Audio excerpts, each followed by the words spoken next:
കോഴിക്കോട് ചാലിയത്ത് കടലാക്രമണം, കടുക്ക ബസാർ, കപ്പലങ്ങാടി എന്നിവിടങ്ങളിൽ വീടുകളിലേക്ക് വെള്ളം കയറി. സംരക്ഷണ ഭിത്തിയുടെ നിർമ്മാണം നിർത്തിവെച്ചതിൽ പ്രദേശവാസികൾക്ക് ആശങ്കയുണ്ട്. ദൃശ്യ പുതിയിടത്ത് വിവരങ്ങൾ നൽകും. സംരക്ഷണ ഭിത്തി നിർമ്മാണമില്ലാത്തതാണ് വെള്ളം വീടുകളിലേക്ക് കയറാനുള്ള കാരണമായി പറയുന്നതുണ്ടാവുക. സ്വാഭാവികമായിട്ടും എത്ര വീടുകളിൽ വെള്ളം കയറിയിട്ടുണ്ട്? നിലവിൽ ആളുകളെ ഒഴിപ്പിക്കേണ്ടി വന്നിട്ടുണ്ടോ?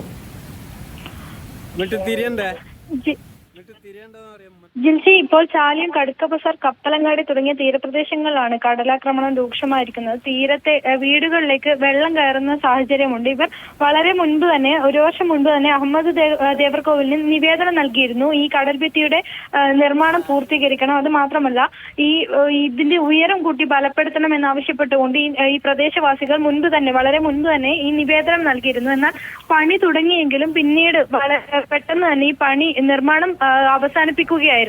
അതിനുശേഷമാണ് ഇപ്പോൾ മഴ വരുന്ന സാഹചര്യത്തിൽ മിക്കവാറും അവിടെ വീടുകളിൽ വെള്ളം കയറുന്നുണ്ട്. അതുകൊണ്ട് തന്നെ എത്രയും പെട്ടെന്ന് ഈ കടൽഭിത്തിയുടെ നിർമ്മാണം പൂർത്തീകരിച്ചില്ലെങ്കിൽ ഈ ഒരു വീടുകളിലേക്കൊക്കെ തന്നെ വെള്ളം കയറി അവിടെ നിന്ന് മാറി താമസിക്കേണ്ട അവസ്ഥയിലാണെന്നാണ് ഈ നാട്ടുകാർ പറയുന്നത്. എന്തായാലും അവർ വലിയ പ്രതിഷേധത്തിലാണ്.